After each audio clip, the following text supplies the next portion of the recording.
Could a DNA test really shake the royal family to its core? The rumors about Prince Harry's real father have haunted him for decades. But now, new DNA results confirm what Princess Diana feared most. The truth? It's more shocking than anyone expected. And it left King Charles absolutely stunned.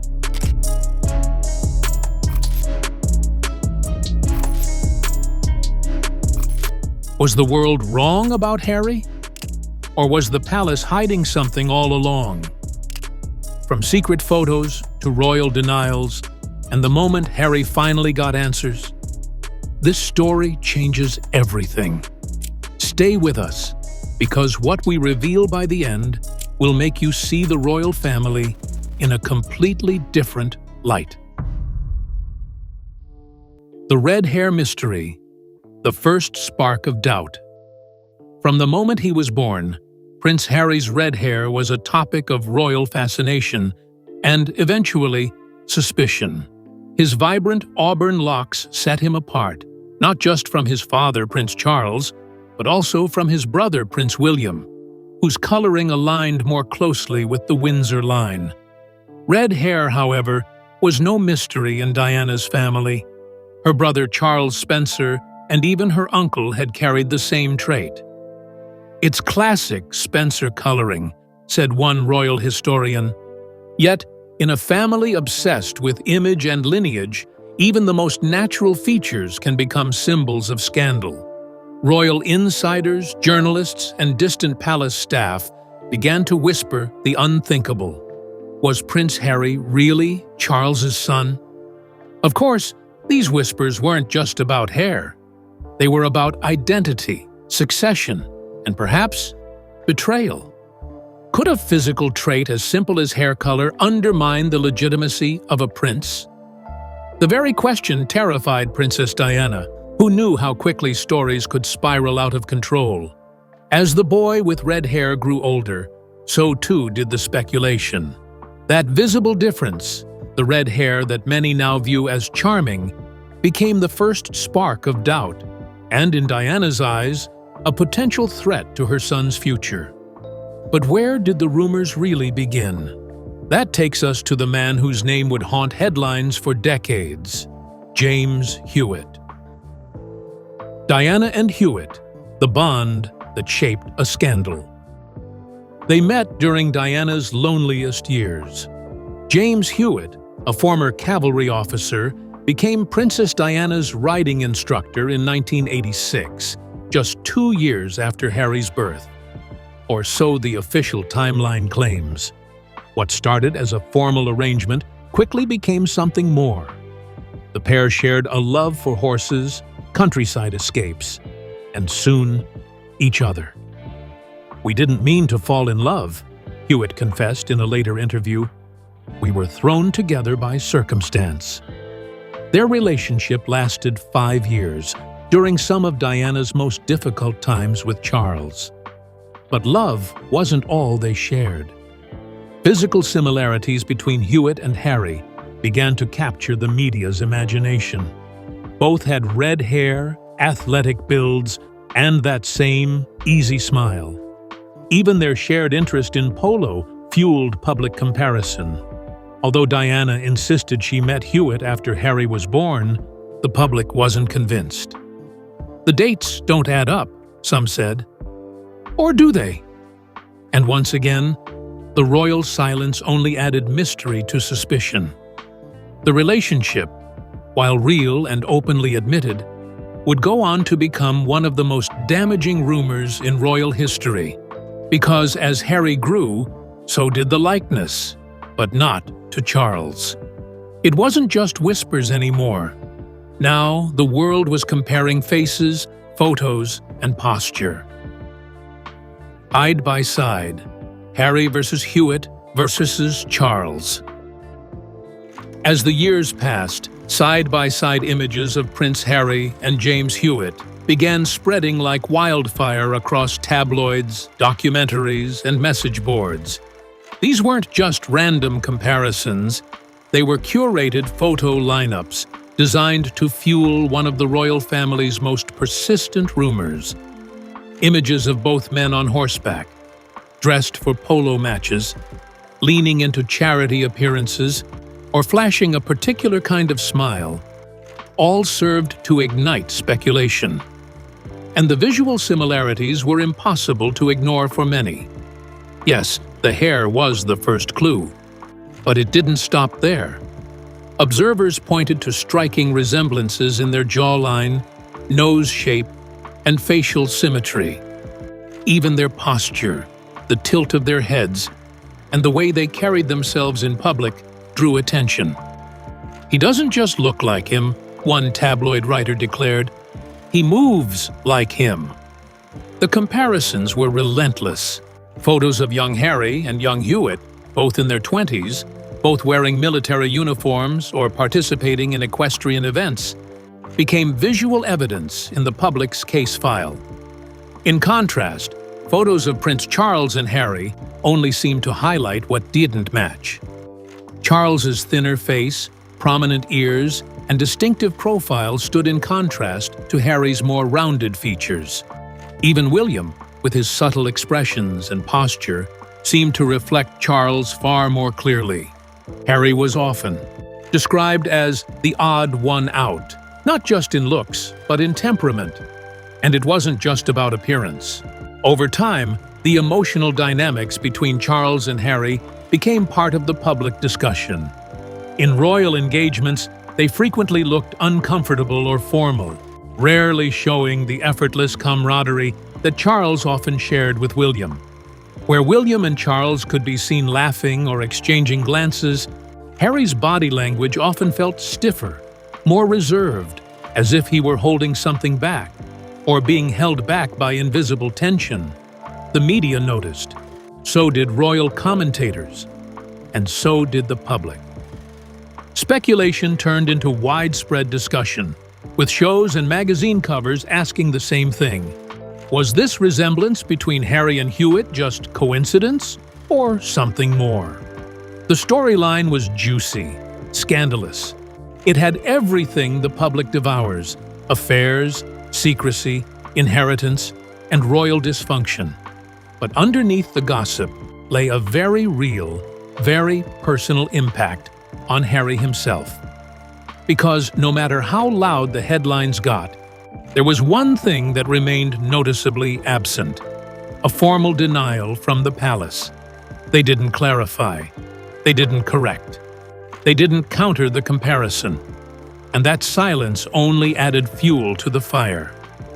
With every passing year, the mystery deepened, and the photos became a kind of visual evidence in a case no one could officially close.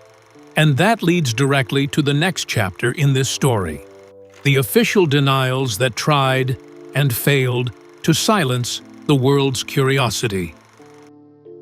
Official denials. The Royal Wall of Silence.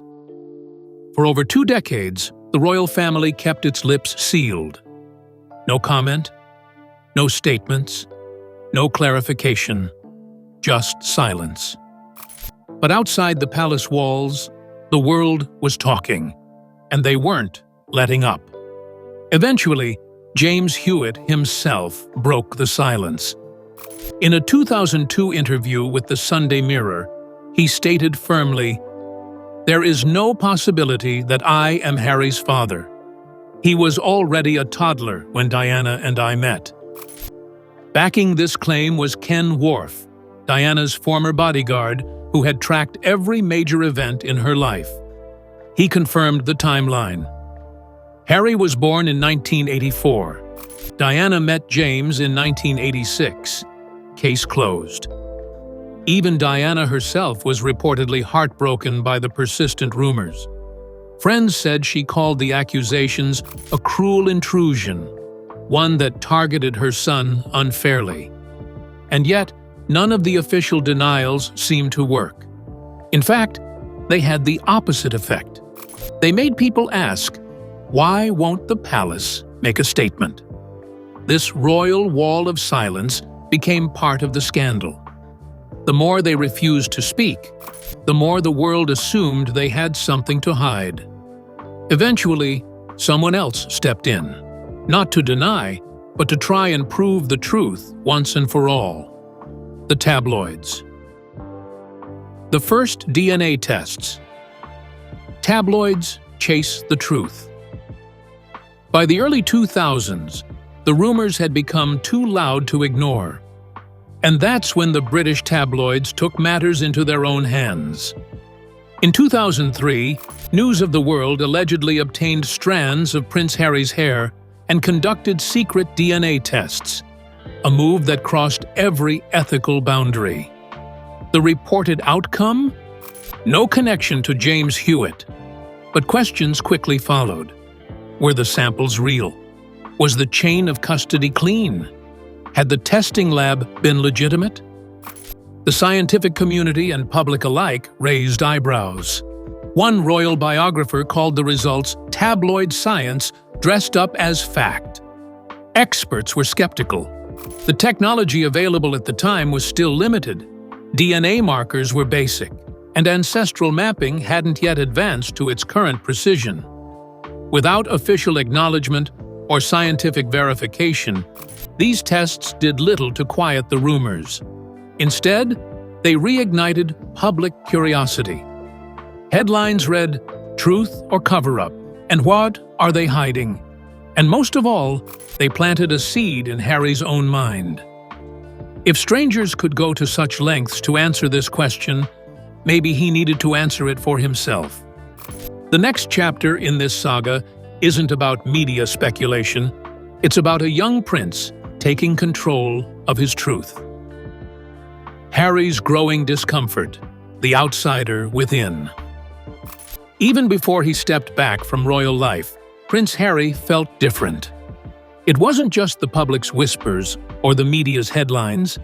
It was something deeper. Something that sat with him day after day behind palace walls. As he grew older, Harry's physical features began to stand out even more. The red hair, the freckled complexion, the broader build. None of it matched Charles or William. He didn't walk like them. He didn't speak like them. And while William fell into his role as heir with ease, Harry seemed unmoored. Royal events, once playful in his childhood, became strained. Observers noticed subtle moments, Harry looking away during speeches, awkward smiles beside Charles, brief moments of visible tension with senior royals. Those closest to him began to notice shifts in his behavior. He became more private, reflective, and occasionally restless. According to friends, he asked more questions about his family, specifically about his early childhood and the timeline of his mother's relationships. The whispers had followed him for decades, but now they were in his head too. "I always felt like I didn't quite fit," Harry reportedly told a confidant. "I don't know if that means anything, but I feel it." His discomfort wasn't just about hair or resemblance. It was about something unspoken, heavy, and always just out of reach. That discomfort would eventually push Harry to make a decision few could have predicted: a full separation from the life he was born into. Leaving the crown, a prince in exile. When Prince Harry and Meghan Markle announced their decision to step back from royal duties in January 2020, the world gasped. But the signs had been there for years. They cited relentless media attacks, toxic press coverage, and a lack of support from the institution. But for Harry, it was about more than headlines. It was about freedom, identity, and a desperate need for space to breathe. He spoke of feeling trapped, tired of waking each day under the weight of expectation and performance. Meghan, too, revealed her battle with depression during their time in the UK, saying at one point, "I didn't want to be alive anymore." Their move to California wasn't a vacation. It was a form of escape, a declaration that they were no longer bound by royal protocol. And behind the scenes, Harry began exploring questions he'd buried for years. Who was he really? What made him so different? Not just from the Windsors, but from the entire institution? The decision to leave wasn't about bitterness. It was about rediscovering purpose and clarity, free from the gaze of centuries-old tradition. But to move forward, Harry realized he had to face the question that had haunted him since boyhood. He needed to know the truth, and that meant taking a step no other royal ever had. The truth he needed, the DNA decision. For decades, the question of Harry's paternity had lived in tabloids, whispered at dinner tables, and circulated through headlines. But never before had it been addressed by the one person who mattered most, Harry himself. Fed up with gossip, half-truths, and silence, Harry chose to undergo advanced, comprehensive DNA testing. Not for publicity, not for drama, but to find peace. This wasn't some tabloid stunt like the early 2000s. This was clinical, verified, and done through modern genetic mapping, the kind of science that leaves little room for speculation. He reportedly told a friend, "The truth can't change who I am, but it can explain what I've felt." The decision was deeply personal. This was not about defying Charles or disrespecting Diana. It was about Harry wanting clarity in a world that had never offered him any. The scope of the test went far beyond basic paternity. It examined ancestral patterns, inherited traits, and generational markers that could shed light on where he truly belonged, not just in name, but in blood. It was the boldest decision he had ever made. One rooted not in defiance, but in a lifelong desire to understand why he never felt truly at home. And when the results came back, what they revealed would stun not just the palace, but the entire world. The results revealed a shocking confirmation. After decades of whispers, tabloid headlines, and painful public speculation, Prince Harry finally had the truth in his hands. The DNA results were in, and they were definitive.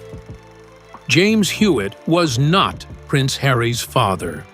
That rumor, once whispered behind closed doors and splashed across magazine covers, was officially disproven. There was no genetic connection between the two men. For years, the public had drawn comparisons: the red hair, the facial structure, the shared passion for polo. But it was all misdirection, a coincidence blown out of proportion by a public obsessed with scandal. With modern DNA mapping, the rumor that haunted Diana, and later her son, was laid to rest. But that wasn't the most surprising part. The same test that ruled out Hewitt also confirmed that Prince Harry is, in fact, the biological son of King Charles III. The DNA didn't lie. The bloodlines matched. The markers aligned. And finally, there was scientific proof backing what Princess Diana had always maintained. Harry was Charles's son, no matter how different he may have seemed. Even the infamous red hair, the so-called evidence used for years to stir public doubt, was revealed to be a Spencer trait, passed down through Diana's side of the family. It ran in her brother, Charles Spencer, and in others long before Harry's birth. The trait had simply skipped a generation on the Windsor side, but genetically, it all checked out. Harry's striking resemblance to his maternal uncle, once used as speculative ammunition, was no longer suspect. It was biological truth. Inheritance, not infidelity. But for Harry, the answers didn't come with celebration. The results didn't undo the years of discomfort, suspicion, and distance he'd experienced within the family. Knowing he was indeed Charles's son didn't erase how out of place he'd often felt. In some ways, the results made the emotional wounds deeper. He had lived under a shadow his entire life, a shadow he never asked for. And now the truth arrived far too late to change how he'd been treated growing up. how he'd been viewed as the spare, the wild card, the one who didn't quite fit the mold. Still, the test gave him something he hadn't had in years: closure. For the first time, he could say, to himself, to the world, to history, that he knew who he was. That his identity had been questioned by millions, but never by his mother. And now, science had caught up to what Diana always knew in her heart. Yet even as the truth offered clarity, it sparked a new dilemma. Because while the results answered the question the world had been asking, they posed a more difficult one in return. How would King Charles react, knowing his own son had doubted him enough to turn to a laboratory for truth? King Charles's reaction: a father's mixed emotions. The DNA results may have confirmed the truth, but they also exposed a wound that ran far deeper than genetics. King Charles was reportedly stunned when he learned of the test.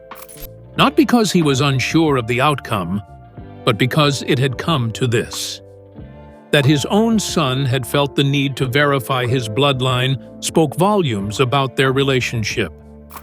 Vindicated, but devastated, one insider said. Charles now had scientific proof that Harry was his, but the emotional cost was high. Some within the palace believed Charles took it as a quiet betrayal, proof that the cracks in their bond were wider than he feared. Others claim he understood, that he saw the test as Harry's final attempt to find solid ground. The confirmation brought relief, but also sorrow. It reopened old wounds about Diana, about their failed marriage, and about the way Harry had always felt like an outsider. The truth didn't repair their bond. It exposed how fractured it had become. The test proved he's my son, Charles reportedly said, but it also proved how far we've grown apart. And that's where the story turns, not toward reunion, but a deeper, final break, one that no DNA test could mend. A deeper break. Blood isn't always family. The DNA test said it all. Harry was Charles's son. The rumors that had haunted him for decades were officially buried. But instead of bringing the family closer, the results only widened the emotional divide. Because while science confirmed blood ties, it couldn't fix what had already been broken. In a private conversation with close friends in the US, Harry reportedly said, "Blood alone doesn't make you family." It was a simple sentence, but it carried a lifetime of meaning. He may have been born a prince, but he no longer felt like part of the royal machine. In California, Harry found something he had never fully known in the UK: peace. A real sense of home, with Meghan, Archie, and Lilibet, far away from royal expectations, hierarchy, and centuries of control. The DNA results should have resolved the question that followed him his whole life, but instead, they became the final confirmation that he could never fully belong to the system that raised him. Not because of scandal, but because of how that system made him feel. Charles was still his father. William was still his brother. But the warmth, the unity, the shared sense of purpose, it wasn't there. And Harry wasn't going to pretend anymore. Even with the truth revealed, he didn't go back. There was no return to royal duties, no repaired image in the tabloids. Instead, Harry doubled down on what mattered most to him: his chosen family, his independence, and the values his mother always stood for. And if Diana feared that Harry would be caught in a game of legacy and silence, what happened next proved that her fears weren't just justified, they had come true. Diana's legacy, what she feared, came true. Long before the headlines, before the family rifts, Princess Diana had a fear. Not just about the press or the palace, but about how her youngest son would be treated in a system built on image, status, and control. That fear became a haunting prophecy. As Harry's life unfolded, through scandal, scrutiny, and separation, he lived out the very tension Diana tried to shield him from, and in the end, her words echoed in everything he did. Diana's fear wasn't just about a rumor. It was about how powerful institutions can erase human connection, how they could turn a son into a symbol, and Harry felt that every step of the way. But where others were silent, he spoke. Where others smiled and stayed in line, he stepped away. That's why, when he named his daughter Lilibet Diana, it wasn't just sentiment. It was a statement. It was his way of saying, I haven't forgotten her, and I won't let the world forget either. He may not have inherited the crown, but he inherited something more enduring, his mother's courage. Harry's journey mirrored hers in so many ways, from breaking protocol to confronting injustice, and ultimately walking away from a life that no longer felt real. And in doing so, he fulfilled Diana's final legacy, not by remaining a royal, but by becoming his own man. But the real question wasn't whether he proved the rumors false. The real question was, what now? What does a prince do when he no longer wants to be one? Changing the royal narrative, a new kind of prince. With the rumors behind him and the truth in hand, Prince Harry stood at a crossroads. He had every right to reclaim his place in the royal spotlight. But he didn't, because by the time the DNA results were revealed, Harry had already made his choice, not just to walk away, but to redefine what royalty meant. He wasn't chasing revenge. He wasn't writing a story of rebellion. He was writing a story of freedom. I had to find peace, he once said in an interview, not for anyone else, for me. The red hair, the speculation, the emotional distance, all of it led him to a place where he finally understood himself, not as the spare, but as a husband, a father, and a man trying to build a life on truth, not tradition. The royal institution, for all its rituals and power, couldn't give him what he found in California: authenticity, a voice that wasn't scripted, a role that wasn't inherited, a future he could build, not one he was born into. He may still be King Charles's son, but more than that, he's Diana's son, the one who wasn't afraid to question, to walk away, to choose love over legacy. Harry's journey didn't end with a crown. It ended with clarity. And in doing so, he didn't just change his own destiny. He changed the royal narrative altogether. Because sometimes, being royal isn't about blood, titles, or palaces. Sometimes, it's about standing up, walking out, and telling the world, this is who I am. So now we know Harry's truth was never a lie. But the journey to get there cost him everything. If this story surprised you, don't forget to like, subscribe, and hit that bell so you never miss a royal reveal. Thanks for watching. Your support means the world.